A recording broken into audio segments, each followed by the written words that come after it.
Very, very inspiring man indeed, Paulo Nazareth. If you want to check out his work, go to the Goodman Gallery right here in the Mother City. But right now, we're talking all about food and nutrients that support studying, especially if you're a student, of course, or a learner out there at school. And we're talking to our nutrient expert, our nutrition expert, Andre Duplessis. And this is a very important thing because especially right now that we're starting the school year, you want to start on a good note, right? So you have everything that you need to help you study wisely. Yeah? That's right. I think there's so much pressure on children in school these days. Yeah. So the parents really want to do their best to give their children that kickstart for the year. Exactly. And we're talking about foods that need to be in your shopping basket to ensure that they get those brain nutrients. Exactly. But let's first talk about the nutrients before we get to the food. So what kind of nutrients are we looking to pack in?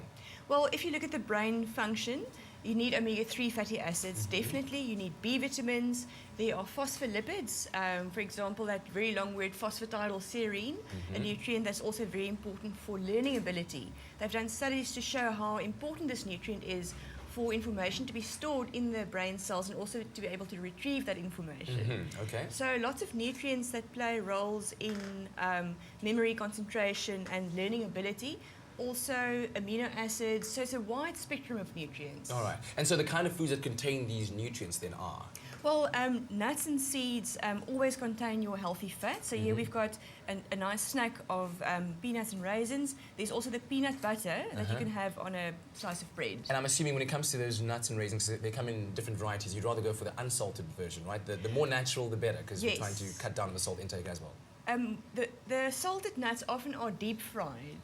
So you lose some of the health properties of those oils. So it's pointless having the salted, that they call them roasted nuts, but I think they deep fry them rather than roasting them. Yes. All right, cool. Then the peanut butter as well. Yes, peanut butter sandwiches are fantastic brain food. So that's an easy one for the lunchbox. Then either Bovril or Marmite on a sandwich also because it's packed with B vitamins. Do kids these days like Bovril and Marmite? Because I never ever used to like it. Some of them do. Okay, all right. But for those that don't, there are lots of other options. So there's fish paste. Yes. You also get salmon paste, and that is loaded with these omega-3 fatty acids that are building blocks for the brain cells. And great protein source too. Yes. And talking about protein, eggs are fantastic brain food for children. You know, there's been so much emphasis in the past about eggs and cholesterol, and these days, more and more, we learn about the health benefits of eggs. So don't worry about the cholesterol part, specifically with children. They need the cholesterol for brain growth and development. So good old toasted bread with fish paste and scrambled eggs on top for breakfast, yes? That sounds like a fantastic idea. I haven't tried We that. should just make that today. Okay, so what about supplementation though? When should that be considered? I often get questions about supplementation because there are supplements designed to support studying and learning ability.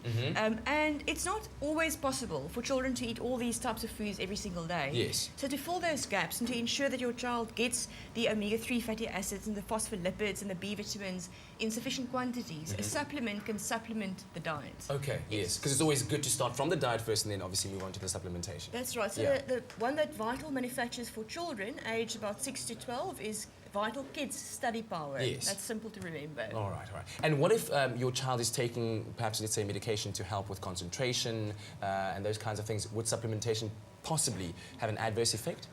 Actually, supplementation then is even more important. Often parents phone me to say my child is on medication for concentration and memory. Would it be safe for them to take supplements? Yes. What happens is the medication really helps with the focus and concentration.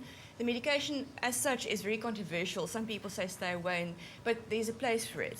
So if it's medically needed, then one of the side effects of the medication is depletion of nutrients in the child's body. Yes. So reduction in B vitamins and the healthy fats, etc.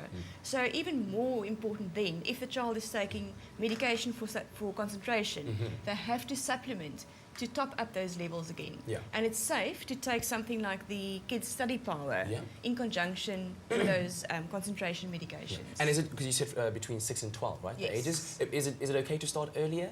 Or do you want to just keep it there when your child starts school?